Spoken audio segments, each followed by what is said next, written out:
A heavy iron cage rattled hard as a starving body slammed against its bars. The bars held. A jeering crowd pushed in closer, holding copper coins above their heads. Someone threw a half-rotten apple. It struck the iron, bounced off, and rolled into the gutter. Inside the cage, a long, lean shape lifted its head from filthy straw and showed teeth that had not eaten meat in 9 days. A boot kicked the cage. The lean shape did not flinch. A hooded figure at the back of the crowd stopped walking. The figure did not push forward. The figure did not raise a coin. The figure only watched the cage with the kind of still patience that empties a market square the way wind empties a wheat field. His name was Thuron, and the next word he spoke would unmake 14 years of silence. Stay with me on this one. The mortal market of Brands Hollow was held every fortnight on the long cobbled square between the wool merchants' hall and the salt sellers' hall. It was the largest open market within 4 days' ride of the Eastern Reach, and it carried, in its long rope stalls, almost everything a hardworking village could ask for. There were cured hams and dyed cloth. There were iron pots and leather harnesses. There were small barrels of salt fish and tall jars of honey. There were sacks of milled flour. There were stacks of cut firewood. There were birds in wooden cages and rabbits in willow crates and small slow-eyed lambs tied in pairs to the back of the herd stall. There were also, at the far end of the square beside the cattle pens, the cages of the fighting dogs. The fighting dogs were not for working. They were not for guarding.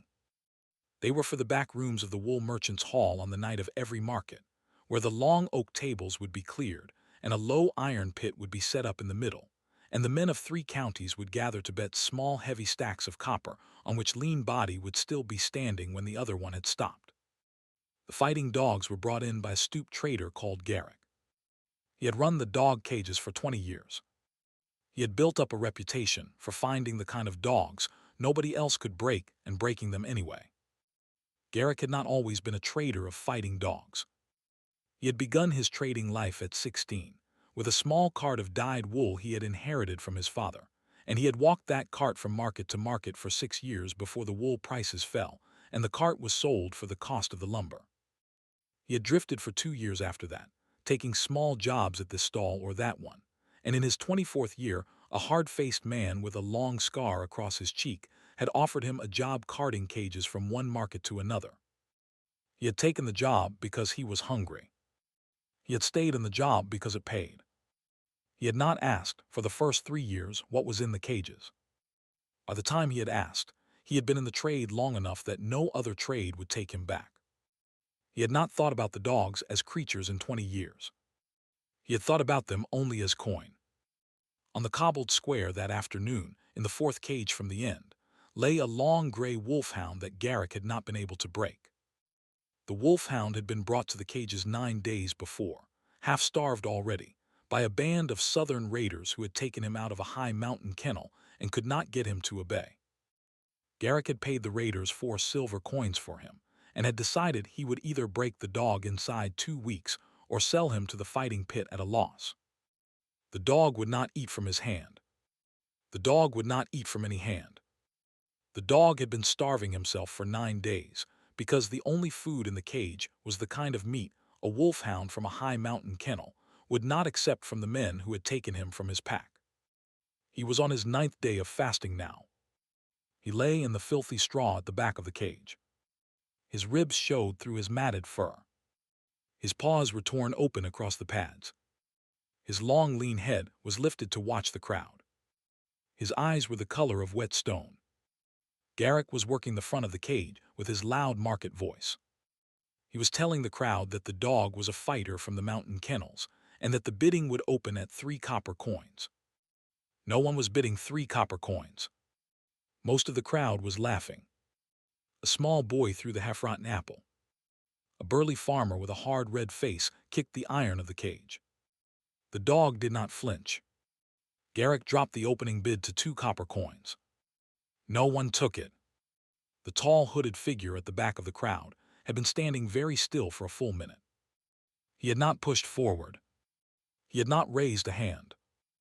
He wore a long dark traveler's cloak with the hood pulled up against the late afternoon sun, and there were dark gloves on his hands, and there was a single small iron pendant at his collar that no one in the crowd had noticed. The pendant carried a thin engraved mark in the old midnight tongue. The mark was the sigil of the Eastern Court. The hooded figure was the vampire king of the Eastern Reach. His name was Thuron. He had walked the mortal market that afternoon for the same reason he had walked it every fourth fortnight for the last 40 years, which was to see, with his own eyes, the small day-to-day lives of the mortals who lived within his long, quiet rule. He did this on foot. He did this alone. He did this with his hood up and his face down, and the iron pendant tucked inside his collar, because the small day-to-day lives of mortals could not be properly seen by a king carried in a high-covered carriage with a retinue of guards. He had watched the wool merchant turn down a dyed cloak for a fair price, because the buyer was a widow with 3 small children. He had watched the salt seller weigh the salt with his thumb on the scale, and add an honest copper coin back into the widow's hand without speaking. He had watched a small lame boy steal a hand of honey from the honey jar, and a tall farmer pretend not to notice. He had watched a young carter unhitch his tired pony at the water trough and rub the pony's nose for a long moment before he led her to drink. He had watched these small things and held them in his careful pale memory and carried them home, the way a careful king carries small bright stones in a pocket, to be sorted later by candlelight in the long quiet of his own chamber. He had been about to walk back to his horse at the far gate, when the crowd at the dog cages had started laughing too loudly, and he had turned his hooded face toward the sound. He had taken 3 steps closer. He had stopped. He had been still for a full minute. The dog in the 4th cage had lifted his long lean head and turned his stone-colored eyes toward the hood. The two of them had looked at each other for a moment longer than the moment they had been given. Thuron walked through the crowd. The crowd parted for him without knowing why it was parting. He was not a tall man, but the silence in front of him was tall. He stopped at the cage. He knelt on one knee on the cobbles. Garrick, on the far side of the cage, opened his market voice to call out a bid, and then he closed it again, because something in the hood's posture had told him not to speak. Thuron leaned his hooded face close to the iron bars. He lowered his voice so far that only the dog in the cage could hear him.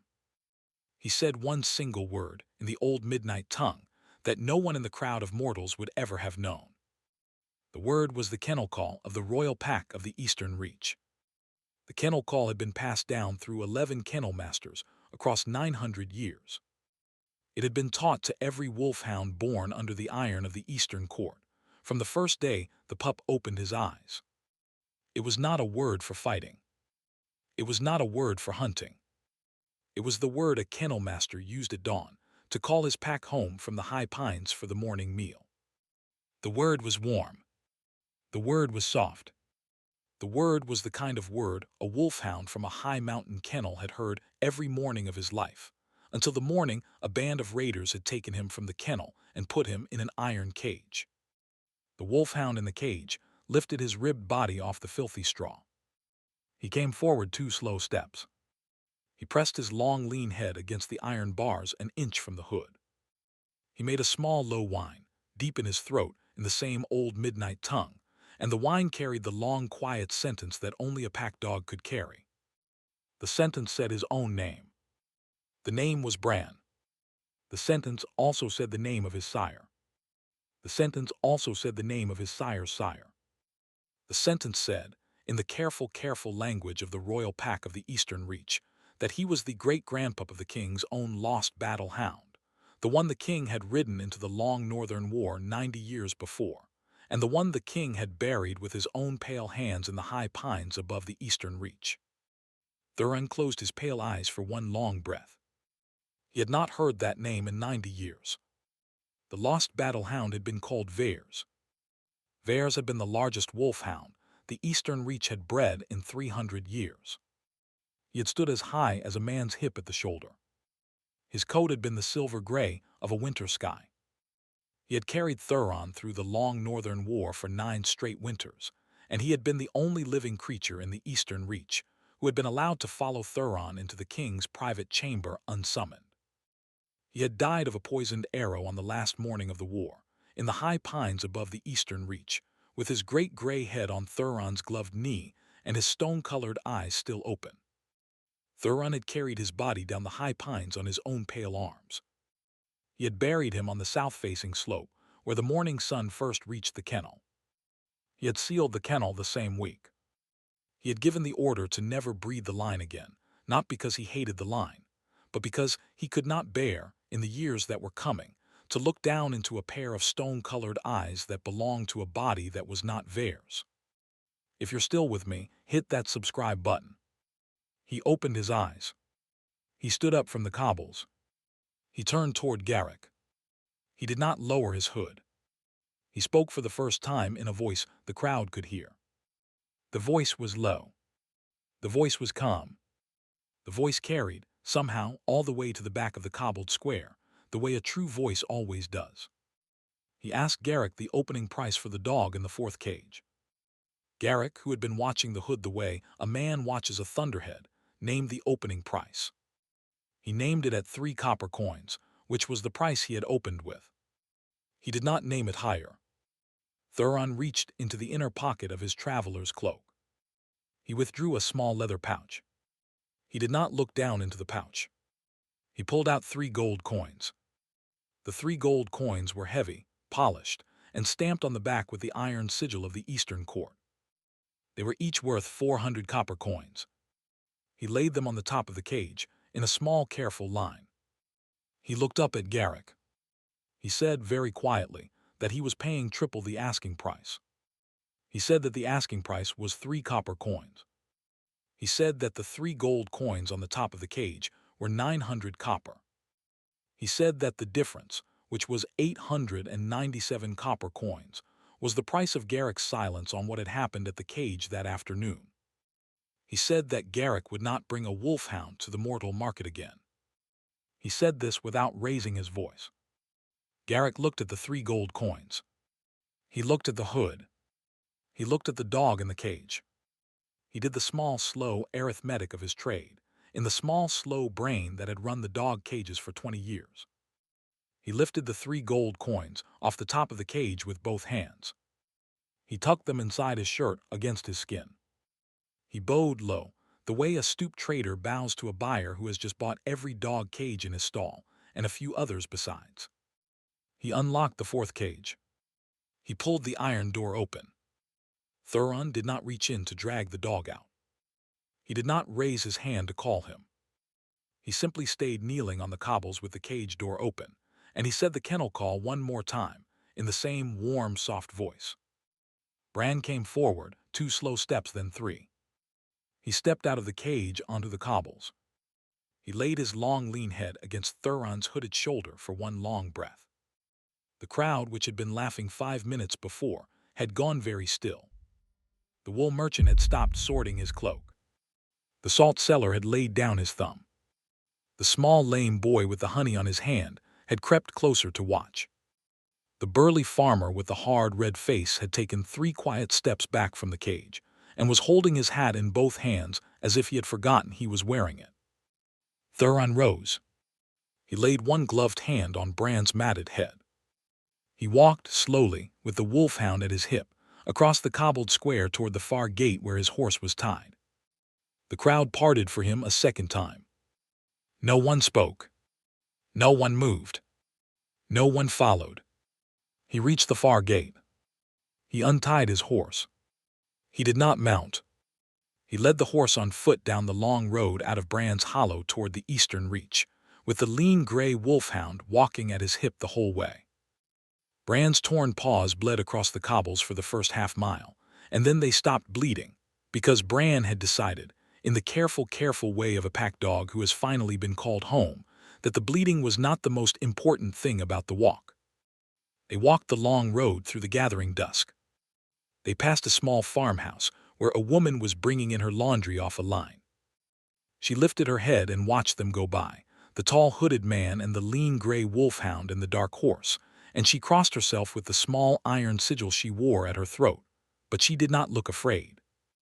She looked instead like someone who had been watching a procession from a long time ago. She raised one small worn hand in greeting.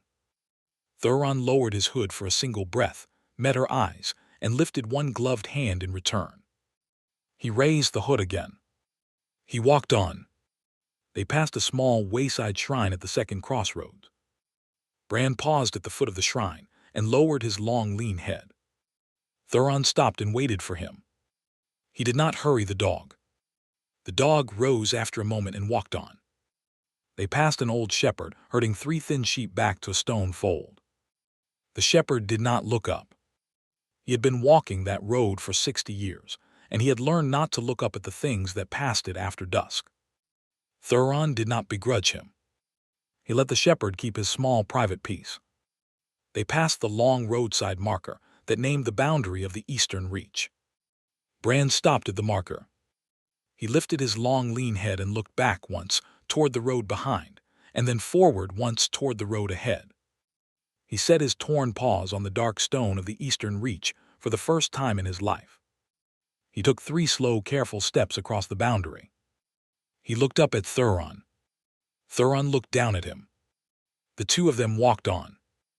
By moonrise, they were on the long black road up to the cliff.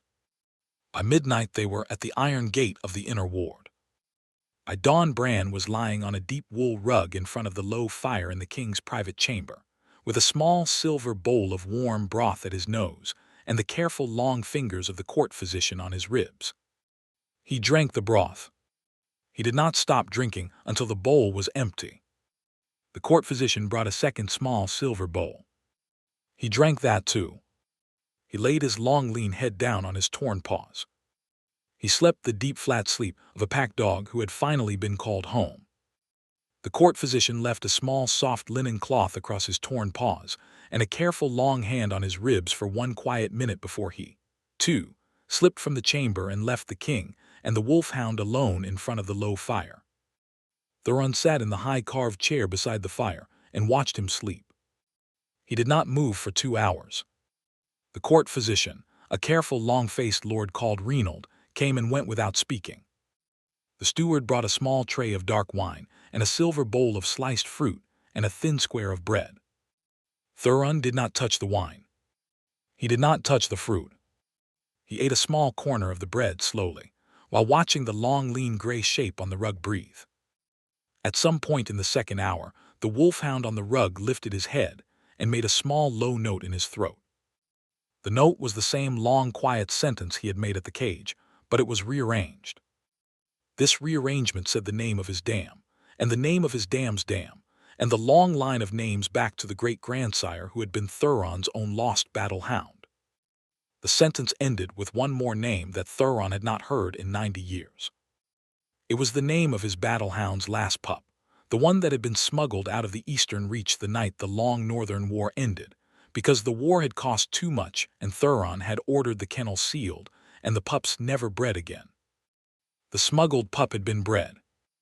The line had survived. Bran was the proof. Thuron leaned forward in the high-carved chair. He laid one pale hand on Bran's gray muzzle. He whispered the kennel call one more time, in the warm, soft voice.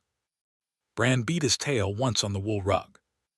The two of them stayed that way, in the candle-lit cathedral of the king's private chamber, until the second hour of the morning, when the steward came in to lay a fresh log on the fire and found them both asleep, the Wolfhound on the rug and the king in the high carved chair with his pale hand still on the long gray muzzle. 3 nights later, the iron gate of the inner ward was opened by the captain of the guard for a stooped trader called Garrick of Bran's Hollow. Garrick had walked the long road from the mortal market on his own feet. He had not brought a horse. He had not brought a cart. He had brought only the empty 4th cage, dragging it behind him on a small flat sled, and the 3 gold coins still tucked inside his shirt against his skin. He walked the long marble corridor of the inner ward to the great oak doors of the throne room. He did not knock. The captain of the guard opened the doors for him. He walked the length of the black marble floor to the foot of the stepped dais and lowered himself onto both knees. He set the 3 gold coins on the marble in a small, careful line. He laid the empty iron cage on its side beside the gold. He did not lift his face. He spoke in the quiet voice of a man who had spent 3 days on a long road thinking. He said that he had come to give back the gold, and to ask the king for the kind of work that would let him spend the rest of his years undoing what he had spent his first 50 years doing. He said that he was old. He said that his back was stooped. He said that he was not asking for a coin. He said that he was only asking for the work. Thuron rose from the throne. He stepped down the dais on his long, quiet boots. He stopped in front of the stooped trader and looked at him for a full minute. Then he reached down with one pale hand and lifted Garrick to his feet. He did not return the 3 gold coins. He laid one of his own pale hands on Garrick's stooped shoulder. He told him that the kennels of the royal pack were currently short a keeper for the morning meal, and that the keeper of the morning meal was the most important position in any kennel of the Eastern Reach, and that the position would be his on the condition that Bran would be the first wolfhound he ever fed. Garrick nodded. He could not speak. The captain of the guard led him to the long sealed corridor where the Queen's old chambers had once been, and which had been converted, in the years since the Queen's passing, into a long quiet wing of small rooms for the senior keepers of the royal pack. He was given a small clean room with a small clean bed and a small clean washstand and a single soft wool blanket. He spent the rest of his long life in that room. He fed Bran the morning meal every dawn for the next 14 years. He fed Bran's pups after that. He never again brought a wolfhound to the mortal market, and he never again set foot in the back rooms of the wool merchant's hall in Bran's Hollow on the night of any market. Bran lived 11 more years in the king's private chamber. He sired 2 litters of long gray wolfhound in the high pines above the Eastern Reach. The pups carried the long lean shape and the stone-colored eyes and the careful patient bearing of their great-great-grandsire, the lost battle hound of the long Northern War. The kennel that had been sealed for 90 years was reopened, slowly, one pup at a time, by the stooped trader who had once tried to break their grandfather and had spent the rest of his life undoing it.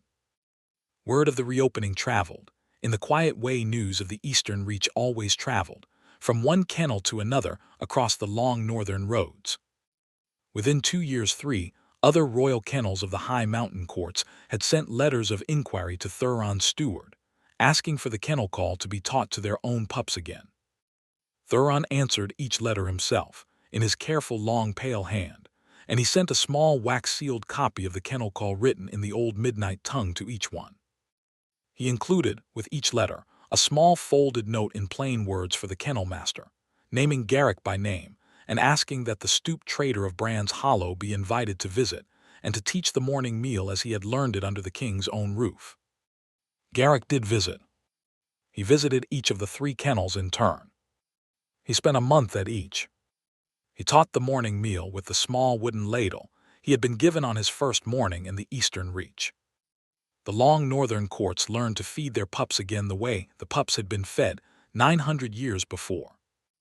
By the time Garrick laid down his small wooden ladle for good, the kennel call of the Eastern Reach had been carried, in his stooped, careful voice, across more than half of the high mountain courts of the dark north. On the morning Bran finally laid himself down for the last time, on the wool rug in front of the low fire, with his long lean head on his old paws and his stone-colored eyes finally closed, Thuron sat in the high carved chair beside him and held the small silver kennel collar he had been keeping in the deepest drawer of the cabinet for 90 years. It was the collar of the lost battle hound. He laid it gently around Bran's neck. He whispered the kennel call one last time, in the warm, soft voice. Bran's tail did not move. The candle-lit cathedral of the chamber was very quiet. Outside in the high pines above the Eastern Reach, a single long answering howl rose from the new kennel, and the captain of the guard at the iron gate of the inner ward bowed his head and laid his halberd down on the marble in salute. Garrick was at the kennel when the howl rose. He had been preparing the morning meal for the new pups. He set down the small wooden ladle. He stepped out of the kennel and walked to the south-facing slope, where the morning sun first reached the pines. He stood there for a long, quiet moment with his hand over his stooped chest. Then he walked back into the kennel, picked up the ladle, and finished the morning meal. He fed each pup in turn, the way he had fed Bran the morning meal every dawn for the last 14 years. He did not weep. He had used up his weeping years before.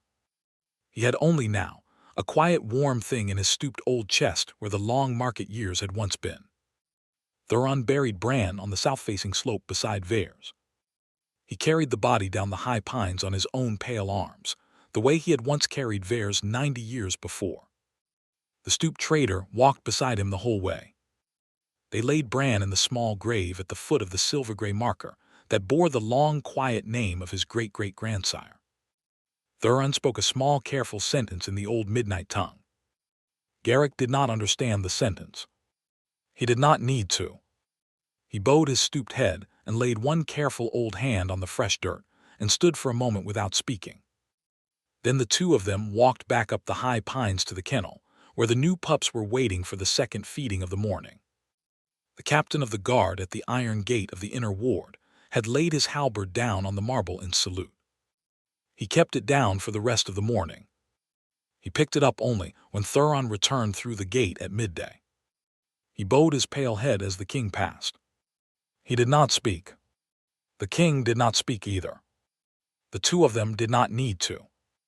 The morning had been long and warm and quiet, and a long-buried line of long gray wolfhounds with stone-colored eyes had been laid back into the earth where it had begun, and the kennel above the eastern reach would breed on for another 900 years, because a stooped trader had walked a long road 3 days after a mortal market, and had been given a small clean bed and a small clean ladle, and the most important position in any kennel of the eastern reach.